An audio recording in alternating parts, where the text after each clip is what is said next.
Welcome, beautiful soul, to this tarot journey through the Suit of Swords. Today we're exploring the full arc from the Ace to the 10, a powerful journey through the mind, communication, truth, and the trials of the intellect. The swords can be intimidating, I know. They often represent the challenges and discomfort that come with facing reality. But within their sharp edges lies incredible power. The power to discern truth, to set boundaries, and to speak our truth with courage. Get comfy, take a deep breath, and let's begin. Remember, vulnerability isn't weakness. It's the birthplace of courage, and it's how we show up authentically even when it's hard.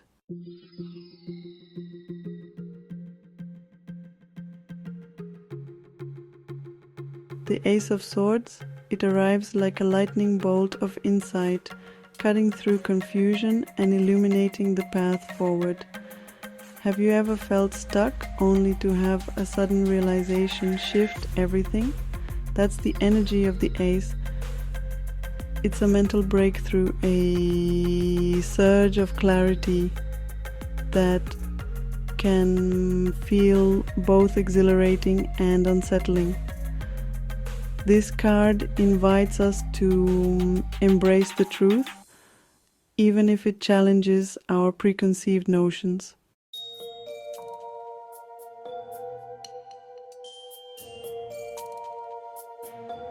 The Ace of Swords asks us to trust our intuition, to believe in the power of our own insights, even when doubt whispers in our ear. It's about owning our thoughts, our ideas, and our perspectives. This card is a reminder that we are capable of incredible mental clarity. We have the power to cut through the noise and access our own inner wisdom. It's time to stop doubting ourselves and step into the power of our own minds. Remember, vulnerability is not weakness. It's our greatest measure of courage, and having the courage to speak our truth, to own our insights, that's where the real magic happens.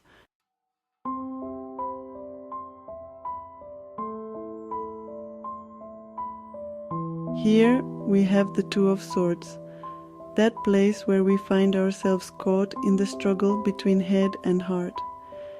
Indecision can feel like a heavy weight, a fog that clouds our judgment. We might find ourselves avoiding a difficult choice, clinging to the illusion of safety in inaction. But the truth is, beautiful souls, we can't outrun ourselves. The longer we avoid making a choice, the more we disconnect from our own inner wisdom. The Two of Swords invites us to explore the source of our hesitation.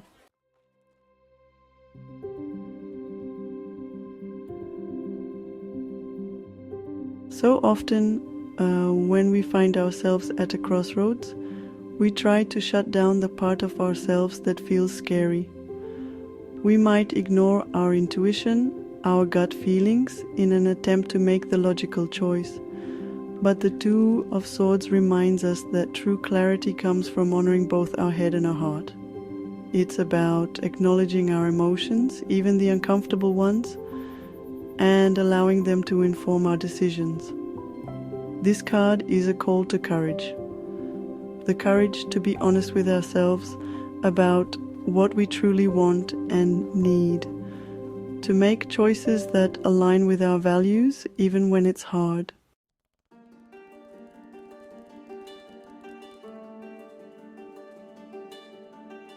The Three of Swords, a card that many of us dread, and understandably so. It represents heartbreak, those moments when life carves its initials onto the walls of our hearts. But let's be clear, this card isn't here to punish us. It's here to remind us that we are wired for connection, for love, and sometimes that means experiencing the other side of that coin loss. We numb, we avoid, we try to outrun the storm within, but the Three of Swords asks us to turn towards the pain, to acknowledge the rawness of our emotions. It's an invitation to grieve, not just for a lost love, but for a lost dream, a lost identity, a lost version of ourselves. And in that space of vulnerability, something remarkable happens. We begin to heal. We begin to understand that our capacity to feel deeply is a testament to our courage, to our willingness to be fully alive. It's in the cracks of our broken hearts where the light gets in. This card is a reminder that healing is not linear. It's messy, it's unpredictable, and it's okay to not be okay. Give yourself permission to feel, to grieve, and to emerge from the ashes stronger and more whole than before.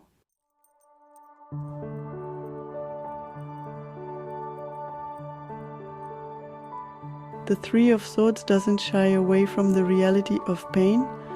In fact, it holds up a mirror, urging us to acknowledge the depth of our wounds. We often try to intellectualize our pain, to analyze it away, but the heart doesn't speak the language of logic. It speaks the language of tears, of anger, of despair. And here's the paradox. By allowing ourselves to fully experience the pain, to surrender to the waves of grief, we begin to loosen its grip on us. It's in the act of letting go that we find liberation. This doesn't mean the pain disappears overnight. It means we choose to no longer let it define us. We begin to understand that healing doesn't mean forgetting. It means learning to carry the weight of our experiences with grace and compassion. It's about integrating those experiences into the tapestry of our lives, allowing them to shape us, to teach us, to make us more empathetic human beings. The Three of Swords is a powerful reminder that even in the midst of heartbreak, there is hope, there is resilience, there is the unwavering strength of the human spirit.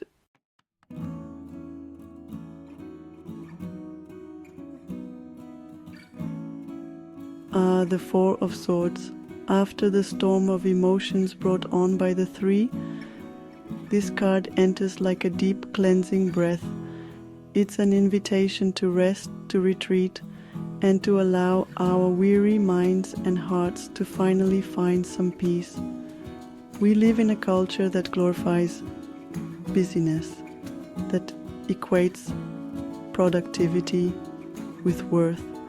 But the Four of Swords gently reminds us that true strength lies in knowing when to withdraw, when to step back from the demands of the world and tend to our own well-being. This card is a sanctuary, a quiet space where we can finally let go of the need to control, to fix, to overthink. It's about surrendering to the present moment, allowing ourselves to simply be. The world can wait, your to-do list can wait. Right now, the most important thing you can do is to give yourself permission to rest.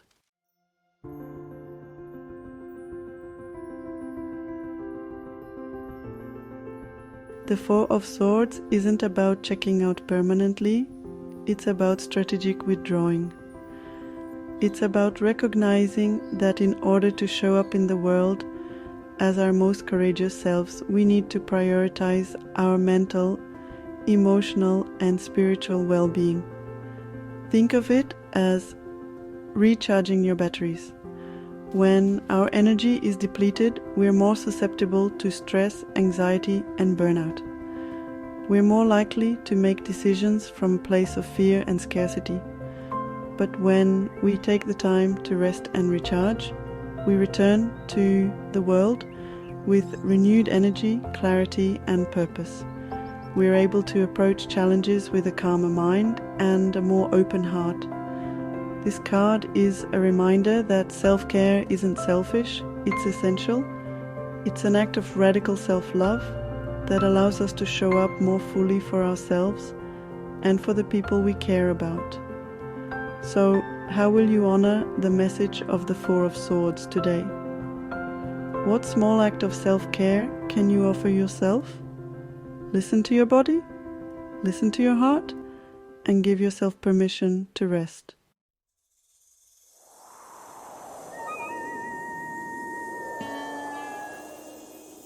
The Five of Swords, a card that often depicts conflict, tension, and a victory that feels anything but triumphant. It's a stark reminder that not all battles are worth fighting, and that sometimes the greatest act of courage is knowing when to walk away. This card often appears when we're caught in ego battles, when our need to be right overshadows our capacity for empathy and understanding. We may have won the argument, but at what cost? Have we damaged relationships, created unnecessary division, or compromised our own values in the process? The Five of Swords asks us to examine the motivations behind our actions. Are we fighting for something that truly matters?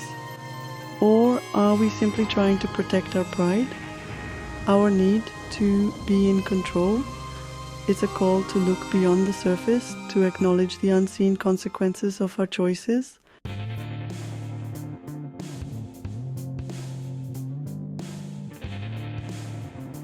Surrender isn't a word we often associate with strength, but the Five of Swords suggests that true strength lies in knowing when to lay down our swords, to choose peace over proving a point. This card reminds us that walking away from a battle doesn't mean we're weak. It means we're wise enough to recognize that some victories come at too high a price. It's about choosing to preserve our energy, our integrity, and our relationships. It's about recognizing that sometimes the most powerful thing we can do is to simply walk away, to refuse to engage in battles that no longer serve us. The Five of Swords is an invitation to practice discernment, to choose our battles wisely, and to remember that true strength lies in knowing when to fight and when to walk away.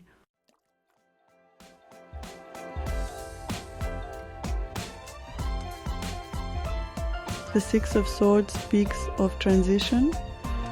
It acknowledges that you've been through a storm, that you've faced hardship and weathered it as best you could. There's a sense of leaving something behind, of moving away from troubled waters. Notice the figures in the boat, their posture, the way they carry themselves.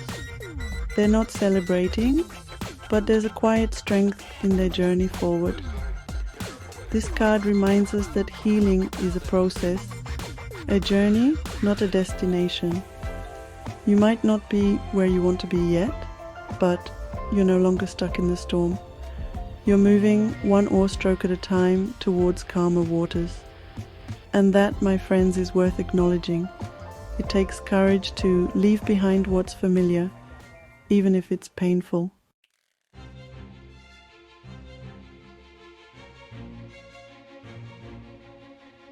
The Six of Swords is an invitation to trust. Trust the journey even when you can't see the destination. Trust that the waters will calm, that the sun will break through the clouds. Most importantly, trust yourself. You've made it this far and you have the strength to keep going. This card whispers of hope and renewal. It's a reminder that even after the most difficult experiences, there's always a path forward. Embrace the uncertainty, the unknown. It's in those spaces, those liminal spaces, where growth and transformation occur. This is your opportunity to redefine yourself, to rewrite your story.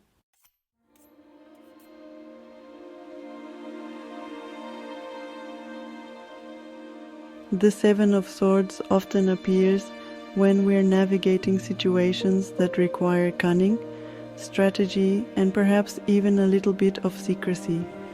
It's about choosing our battles wisely, about knowing when to hold back and when to make our move.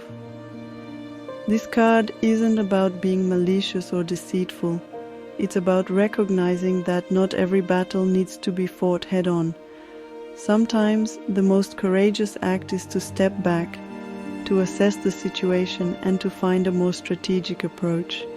It's about protecting ourselves, our energy, and our hearts.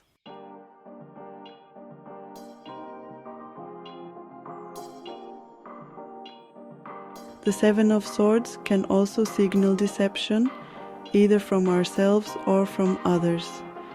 It asks us to be discerning, to pay attention to what's being said and unsaid, to trust our gut instincts. Are we being truthful with ourselves? Are others being straightforward with us? This card calls for clear boundaries and honest communication. If you're feeling the need to be secretive or manipulative, ask yourself why. What are you afraid of? What needs to be addressed directly? Remember, true strength lies in authenticity and vulnerability, not in hiding who we are.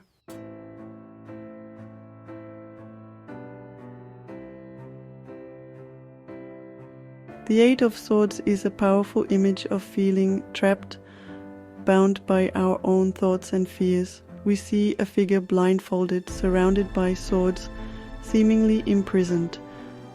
But look closer, the bonds are loose, the figure has the power to break free. This card is a stark reminder that often the cages we find ourselves in are of our own making. We create stories, we believe limiting beliefs, and we allow fear to paralyze us. We become prisoners of our own minds.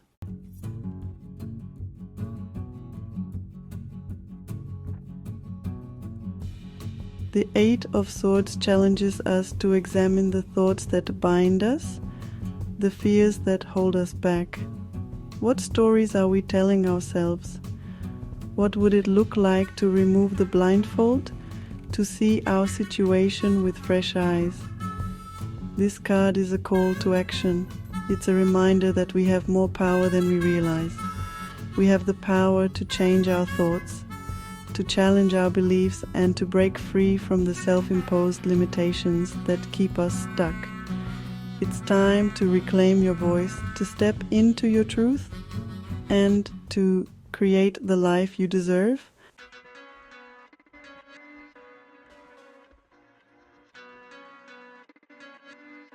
We've reached the Nine of Swords, and it's a card that speaks to those dark nights of the soul, the ones where sleep feels impossible because your mind won't stop churning.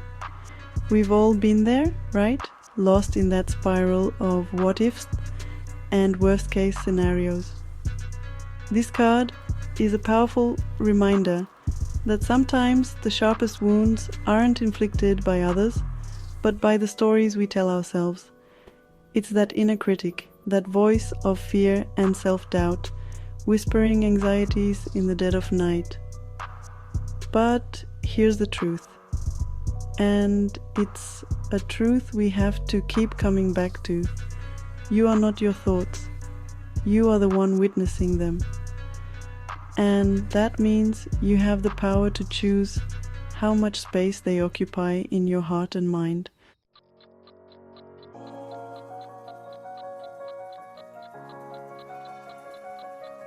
The Nine of Swords isn't about silencing those anxious thoughts altogether. That's rarely possible, and frankly, it's not the point. The real work, the courageous work, is in befriending those fears.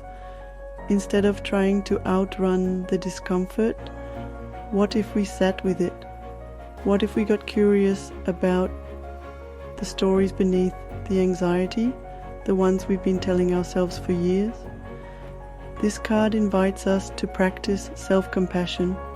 It's about acknowledging the pain, the fear, the overwhelm without letting them define us. It's about treating ourselves with the same kindness and understanding we would offer a loved one going through a hard time. Because when we can meet our fears with open hearts and a willingness to listen, We create space for healing. We start to dismantle the bars of that mental prison, one compassionate breath at a time.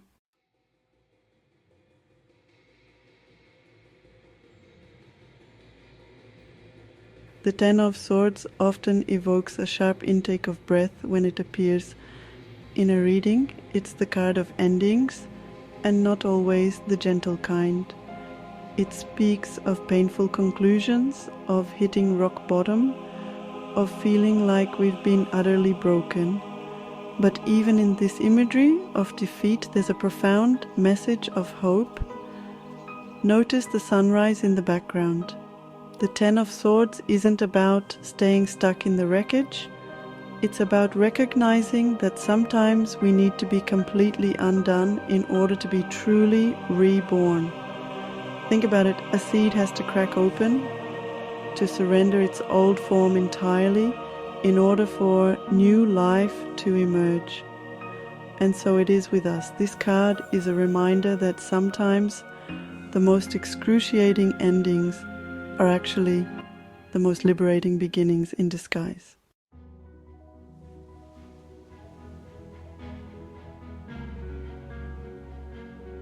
The Ten of Swords asks us to surrender to what is. It's about accepting that we've reached the end of a chapter, even if it wasn't on our terms. It's about letting go of the need to control the narrative and trusting that something new, something stronger, is waiting to be born from the ashes. This isn't about bypassing grief or pretending the pain doesn't exist. It's about allowing ourselves to feel the full weight of our experience, to honor the lessons learned, and then with courageous hearts to choose to rise again. The swords might be sharp, but they cannot pierce your spirit. They cannot touch the core of who you are. Remember this. You are not your past pain. You are the vastness within which all experiences, even the most difficult ones, come and go. And from this moment of surrender, you can begin to rebuild. You can choose what you will carry forward and what you will leave behind. Trust the process, even when it feels unbearable. The dawn is coming.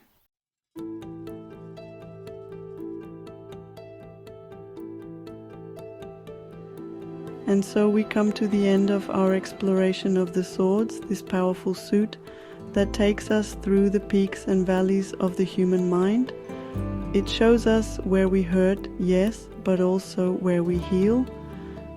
The swords remind us that vulnerability isn't weakness, it's courage. It's the willingness to face our fears, to feel our feelings fully, and to choose authenticity over armor.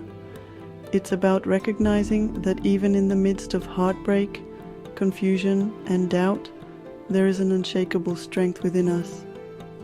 Thank you for walking this path with me today. Stay wise, stay clear, and keep reading those cards.